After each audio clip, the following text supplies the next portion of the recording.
Hi guys, welcome back. As you can see, I'm not Noelle. My name is Margaret, and I'm gonna be taking over 17's Plan With Me series. To give you a little info about myself, I work at 17 as a designer. I think Chris Hemsworth is super hot. I love PB&Js because let's be honest, who doesn't love PB&Js? I watch Riverdale constantly, and I am obsessed with the crossword puzzles, and I love to walk dogs on the weekends. To be totally honest, I'm not a bullet journaling pro, but I'm obsessed with it, and I wanna share with you all of my organizational and decorating tips and tricks that I've learned so that you can create awesome spreads as well. Well, enough about me, let's get to bullet journaling. So we're nearing the end of July, which means two things. One, school is right around the corner, and two, it's time for your monthly August setup. So today I'm gonna walk you through my August setup so that hopefully you'll leave with some inspiration for your setup. But before I dive in, make sure to subscribe to 17's YouTube channel so that you don't miss out on any future bullet journaling tips and tricks. Okay, let's get started. I know it's so hard to believe that school is right around the corner. Here. Odds are you're hoping to get organized for a new year of classes, which is why this month I decided to go with a back-to-school theme. For my opening spread, I started by writing August in fun calligraphy. I began incorporating my back-to-school theme by drawing out some school-themed doodles. One of my favorite things to draw is people, so I decided to draw me and my besties in the corner of the page hanging by my locker.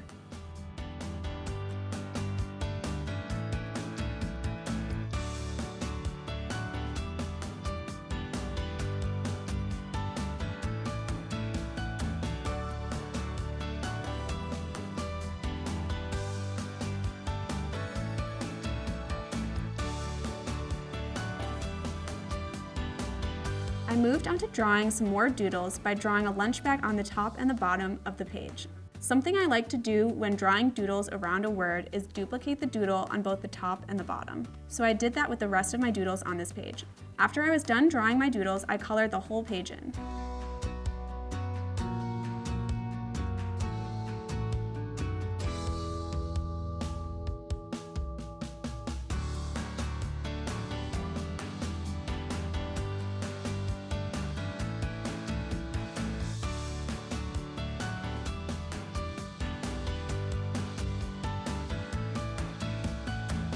Getting ready for school can take so much planning, especially for going to college. So for my monthly log, I decided to go with a simple calendar layout. That way I can easily flip to my monthly spread and see what I have in store for the month. For me, each box is 9x7. After drawing out the calendar, I took my accent color, which is pink, and filled in the top of my calendar to highlight the days of the week. But you can pick whatever color you'd like. As you'll be able to see throughout my bullet journal, I use pink excessively. And I love pink because it contrasts so well with black and it's always pretty.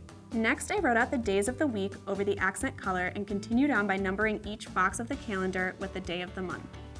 I placed the number in the top right corner so that I have room to fill in the box with important tasks, events, and dates.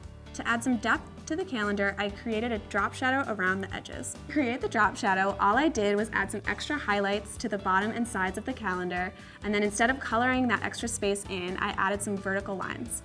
In the corner, I created a small section for my to-dos to the left side of the calendar. That way, I can put all of my bigger picture tasks there. I created this section by bringing my locker from the opening spread onto this page. But this time, I opened the locker so that I can place cute little notes on it. Okay, now comes the fun part. In the big spaces in the bottom of the locker, I brought in my school-themed doodles. I drew some books and the lunch my mom packed me on the bottom of the locker. I love you, Mom. Then I labeled this section to do. Again, I find this monthly setup super helpful because it's like an at-a-glance view of what your month is gonna look like. Normally, I'd follow up my monthly setup with a habit tracker or a mood tracker, but since it's the beginning of the school year, I'm gonna push those until later in my journal and start with a semester overview. Trust me, you never wanna be that kid in class who forgets there's a test. I've been there and it's not fun. To prevent that, I have a spread that's gonna be super helpful. I started by dividing my spread into 5 sections for each month in the semester. To do this, I drew 2 horizontal lines, 2 boxes apart, and wrote the name of the month in between. I did this for each month in the semester. Then I turned the 2 horizontal lines into a pencil by drawing the tip of the eraser and 3 vertical lines. Then I drew horizontal lines, making sure to leave space at the very beginning for the tip of the pencil, while also making sure not to cross over the month's names. Lastly, I made the tip of the pencil. After that, I created a mini calendar in the top left corner of each section. I did this by creating 5 rectangles and adding a drop shadow to each.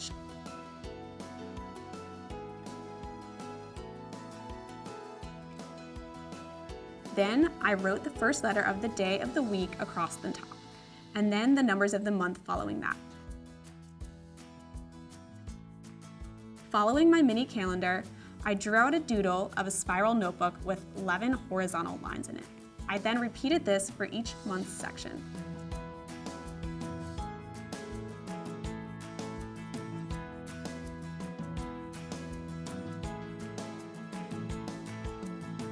In the area on the top, I wrote out semester overview in the same cute calligraphy I have been using throughout the month's setup.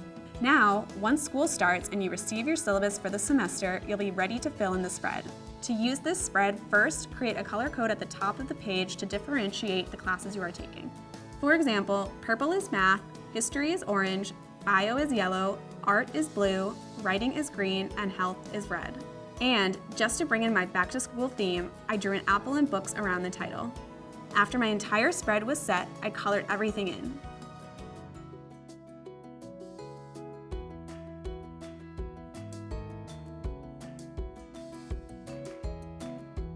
To use this spread, I would go through all of my syllabi and mark down all of my major tests and assignments using my assigned colors to indicate what subject my assignment or test is in. Now you can use this spread to ensure that you never forget a test again. Okay, moving on. In the beginning of the school year, I know it can always be really hard to memorize your class schedule. I know I've shown up at the wrong room at the wrong time, and it's super awkward. To make sure this never happens to you, I set up my very own course tracker. First, I created 5 vertical boxes in the middle of the page and divided those sections into 11 mini boxes using horizontal lines. I decided to turn these boring plain boxes into lockers by outlining the box on either side and marking the bottom a little bit longer than the box. I then added a lock on each locker. Then, I numbered the boxes of each locker from 8 to 6 to represent the hours in the day. After that, I labeled the top of each box with the day of the week. Using the same color coding system I created in the last spread, I made a key on the bottom of the page. I then wrote out class schedule first semester at the top of the page and colored the outline of the locker in yellow. To use this spread, you just color in the boxes of time where your classes would be. For example, my math class is 9 to 10:30 on Tuesday and Thursday, so I colored those blocks in with purple. Looking at all of your work and your class schedule can be very stressful, so I thought what better way to combat that stress than with a fun page of doodles. Since I'm an artist, I decided that on this page I would create a doodle a day. First, I wrote the title out in big block letters at the top. Yep, I just finished drawing this pretty calligraphy and there's a typo. If this happens to you, you can either cover your work with whiteout and start again, or just leave it. It's your journal and it's okay if mistakes make their way into your spreads, so I'm just gonna leave it. For the purposes of this video, I decided to do a few doodles so that you could get a sense of what this page will look like at the end of the month.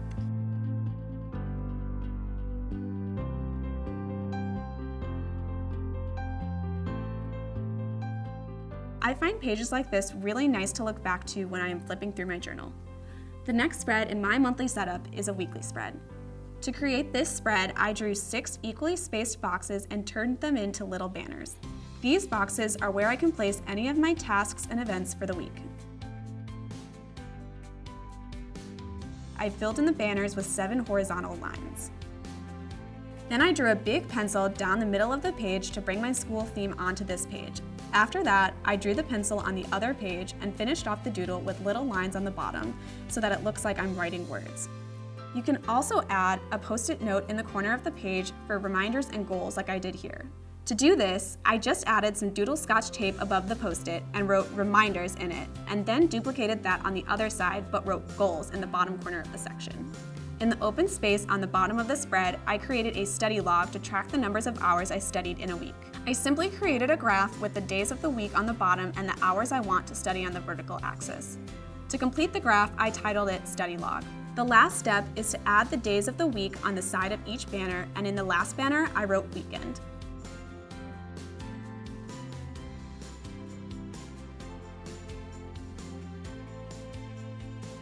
Then, I always love me some doodles, so I added a few in any of the open spaces on the page.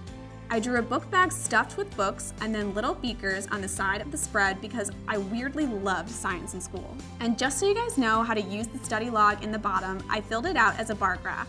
So for example, if I studied for 3 hours on Monday and 5 hours on Tuesday, I would just create a bar for that amount of time.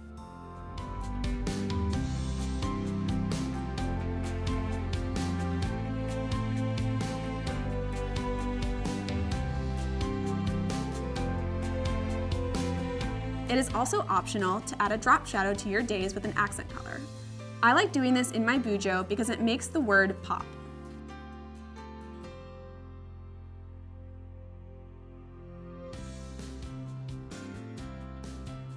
Another layout I find super helpful at the beginning of the school year is a grade tracker, and it's super simple to set up. First, I drew 6 boxes, leaving the left side for the spiral of the notebook and the right side open so that I can round the corners. Next, make 2 horizontal lines towards the top of your box, keeping in mind that the top box needs to be larger than the bottom box. After that, I made 2 vertical lines 2 spaces apart and colored the second line pink and the top section yellow. Then I labeled my courses in the top boxes and created 3 sections on the bottom for assignment, weight, and grade. Lastly, I added the title grade tracker at the top in cute calligraphy and hand lettering. I always like to leave the title until last because then I know exactly how much space I have to write it. Now, all you have to do is color the spread in. In all of my monthly setups, I always include a habit tracker. Trackers are a great way to track the things you want to start doing and break the negative habits you want to stop doing. The way I set up my habit tracker is I first numbered the days of the month going vertically up the page, and then I wrote the days of the week next to that. Then I doodled a little icon that represents each habit that I want to track. So I drew a doodle of a weight for workout, water for drinking 5 glasses of water a day, an avocado for eating healthy, 3 Z's for sleep, a book for reading, a pencil for studying, and a phone for calling home. Then I added the title habit tracker on the top. To use this page, all you do is fill in the box as you complete your habit.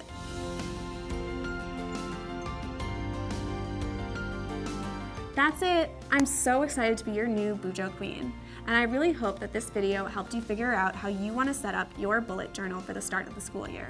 And if you have any school-themed spreads that you absolutely need in your bullet journal, please let me know in the comments below. Make sure you subscribe to 17's YouTube channel so that you don't miss out on any future bullet journaling tips and tricks. See you soon!